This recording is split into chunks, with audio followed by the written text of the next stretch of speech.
본말 전도. 무엇을 살지 고민 말고 왜 사야 하는지를 먼저 묻다. 화폐 가치가 폭락하고 있는 지금 어디에 투자를 해야 내 돈을 지킬 수 있을까? 질문 자체가 틀렸습니다. 전 금융 전문가가 아니에요. 그리 많은 경험을 가지고 있지도 않고요. 그런데 그렇기 때문에 오히려 평범한 사람의 두려움과 고민에 대해서 더 많이 공감할 수 있습니다. 가령 매달 충분히 쓰고도 남을 돈이 찍혀 나오는 강력한 캐시카우가 있다면 요즘처럼 이것저것 다 오를 때 뭐하러 고민을 하겠어요. 그냥 흐름에 따르면 되죠. 어차피 손실이 나더라도 내 삶에 별 타격이 없다면 당장 먹고 사는 게 급한 사람보다 훨씬 쉽게 달리는 말에 올라탈 수 있으니까요. 또한 그런 사람들은 반대로 내일 당장 주가가 폭락하든 부동산이 나락을 가든 무슨 상관이 있겠어요. 물론 정도의 차이는 있겠지만 결국 시간이란 녀석이 대부분 해결해 줄 것이라는 걸 알고 있잖아요. 버틸 여력이 있는 사람들은 기간의 문제이지 결국 다 돌아온다는 걸 잘 알고 있다는 거죠.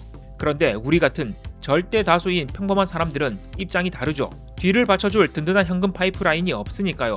그러니 시장이 오르면 오를수록 기분이 좋은 게 아니라 오히려 고소공포증을 느낍니다. 지금 들어갔다가 꼭지 잡으면 어떡하지? 한 번의 실패가 재기불능으로 이어질 수 있다는 공포 때문에 우리들은 달리는 말에 타고 싶으면서도 본능적으로 낙하산을 찾게 됩니다. 혹시나 모를 추락에 대비해 내 돈을 지켜줄 방패, 즉 안전자산은 뭔지 기웃거리게 되는 거죠.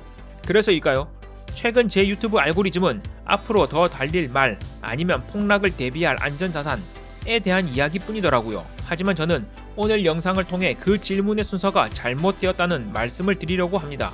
우선 우리가 흔히 생각할 수 있는 여러 안전자산의 방어력은 시기마다 달랐어요. 2000년 닷컴 버블 랠리 후 시장이 붕괴할 때는 채권이 살려줬고 2008년 금융위기엔 시스템 붕괴로 인한 두려움이 시장을 덮치니 달러가 살려줬죠. 결국 현금이 왕이라는 생각에서요. 그리고 2022년엔 막연히 무위험 자산 또는 안전자산이라고 생각했던 미국 장기국채의 배신이 있었죠. 그러면 결국 이 이야기의 끝은 확실한 건 하나도 없으니 결국 안전자산과 위험자산의 적절한 비중 조절을 해라 라는 뜨뜻미지근한 이야기로 결론이 나올 수밖에 없는데요. 틀렸다는 말이 아니에요. 원래 진실은 늘 그렇듯이 평범하고도 지루하니까요. 그러면 관점을 조금 다르게 생각해서 요즘처럼 원화 가치가 휴지가 되고 있고 현금이 쓰레기처럼 되고 있는 이맘때 가장 필요한 건 무엇을 사야 할지가 아니라 왜 사야 할지에 훨씬 많은 집중을 해야 한다는 겁니다. 그리고 이 생각이 깊어지고 단단해져야 결국엔 우리를 전투의 승자가 아니라 전쟁의 승자로 만들어줄 것임을 저는 확신해요. 각자 도생. 말라가는 저수지. 누구도 구해주지 않는 시대. 자, 그럼 여러분은 대체 왜 투자를 하시려고 하나요? 왜? 저의 경우에는 도저히 투자 말고는 답을 모르겠어요. 그래서 투자를 합니다. 이게 무슨 말이냐면요. 최근 대기업에 다니고 있는 지인이 희망퇴직을 했습니다.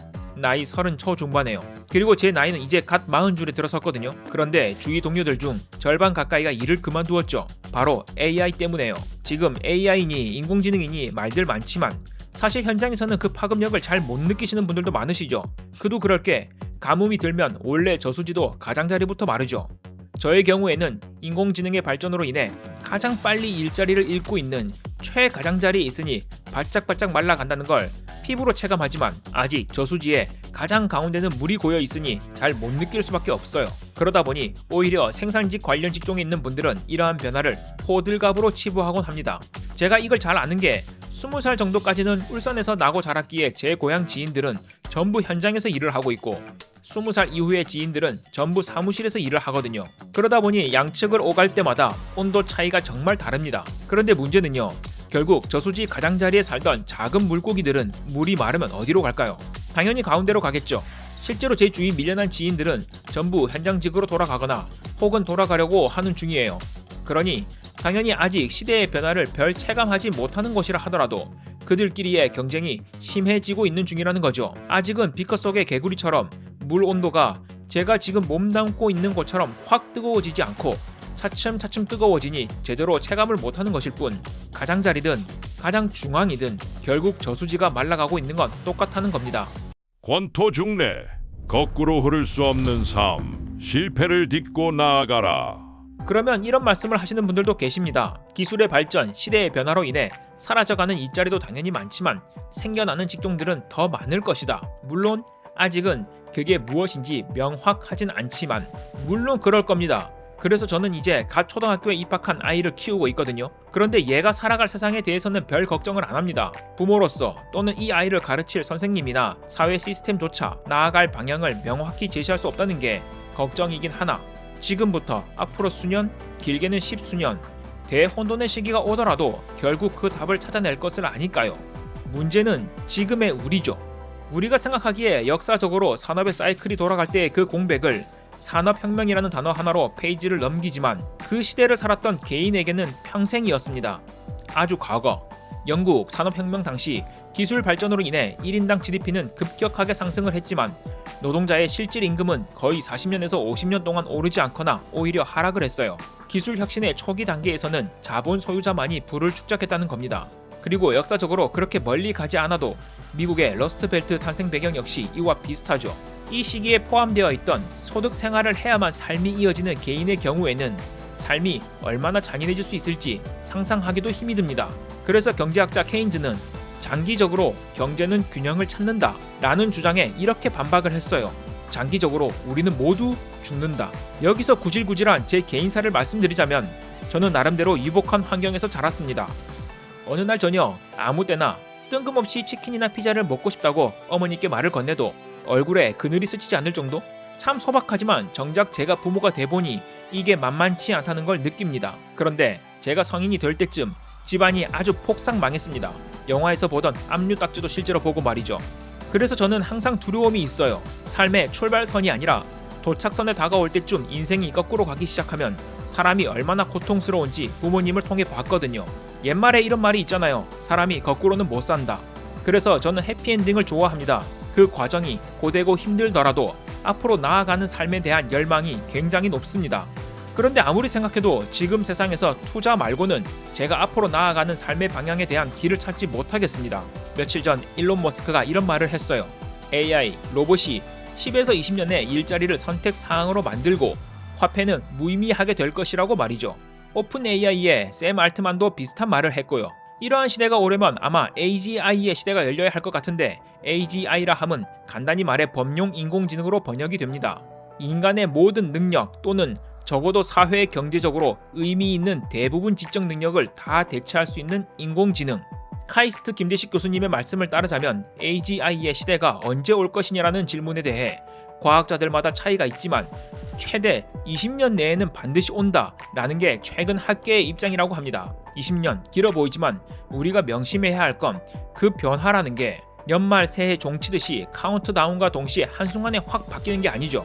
지금 20살인 대학생이 40살이 될 때까지의 삶에 지금으로서는 상상도 못할 것들이 차츰차츰 변해간다는 뜻이니까요. 그러한 변화가 찾아올 것이라는데 저는 동의합니다. 그러나 저는 이 말이 모두가 행복해지는 유토피아가 올 것이다 라는 말로 이해를 하진 않아요. 화폐가 무의미해질 정도의 세상이 온다고 쳐도 내 삶의 통제권을 내가 쥐고 있느냐 아니면 시스템에만 의존을 하느냐는 완전히 다른 문제입니다. 제가 투자를 하는 이유는 부자가 되어서 떵떵거리고 싶어서가 아니에요. 다가올 그 거대한 변화 앞에서 내 인생을 내가 어디로 갔는지도 알 수 없는 완전 자율 운행에 맡기는 것이 아니라 지금처럼의 수동 운전은 아니더라도 어느 정도는 제 의지로 인생을 살아가고 싶어서요. 그리고 더 급박한 문제는 그런 세상이 올 때까지 버틸 수 있냐 없냐의 문제이기도 하죠. 이처럼 저는 뭘 사야 하지, 어디에 투자해야 하지가 아니라 나는 왜 투자를 해야 하지, 왜 투자를 하고 있지 라는 생각에 밑바닥, 줄기부터 따라간 뒤에 거기서부터 시작해야 한다고 말을 하는 겁니다. 그래야 선택의 과정이 간단 명료해집니다. 지피지기. 나를 알고 적을 알면 비로소 보이는 길. 그런데 여기서 잠깐, 이 말이 그러니 무조건 AI, 로봇 등의 주식에 투자해야 한다라는 말이 아니에요. 아이러니하게도 저는 이렇게 AI가 가져올 파급력에 관해 굳게 믿고 실제로 AI를 잘 활용하고 있으면서도 정작 개별주 주식에 장기 투자를 못해요. 심지어 제가 사랑에 맞지 않는 구글조차도요. 이 부분이 바로 제가 영상에서 가장 많이 말하는 알 수 있는 것과 할 수 있는 것의 차이 때문이에요. 미래 변화를 아는 것과 미래 변화의 승자를 맞추는 것은 전혀 다른 문제잖아요. 저는 여기서 찾아오는 스스로에 대한 의심을 이겨내지 못합니다. 내 선택이 맞는 걸까? 아니면 어떻게 하지? 저는 이런 작은 허들이 누적이 되면 스스로 장기 투자라고 쌓아왔던 둑을 제 손으로 무너뜨리더라고요. 그런데 이 문법이 저에게는 미국 지수에는 해당이 되지 않다는 걸 알게 되었습니다. 미국 지수는 언제나 무조건 하락하지 않는다가 아니라 하락해도 그래서 뭐 라는 일관된 태도를 보일 수 있다는 걸 알게 되었죠. 이처럼 알고 있다고 누구나 할 수 있다면 왜 우리 모두 서울대 못 가고 다이어트는 작심삼일 뿐이겠어요. 여하튼 타고난 기질, 천성의 중요성은 다음 영상, 아니 제 유튜브 영상 전반에서 수없이 말씀드릴 테니 오늘은 넘어가겠습니다. 마지막으로 정리하자면 그렇기에 우리 같은 개인 투자자들은 무슨 종목 사지가 우선이 아니라 난 왜 투자를 해야 하지 부터 시작해서 그렇다면 내가 할 수 있는 투자가 뭐지? 그리고 그 다음이 내가 어디에 투자하지? 라는 과정을 통해야 한다는 겁니다. 부족한 영상 잘 봐주셔서 감사합니다.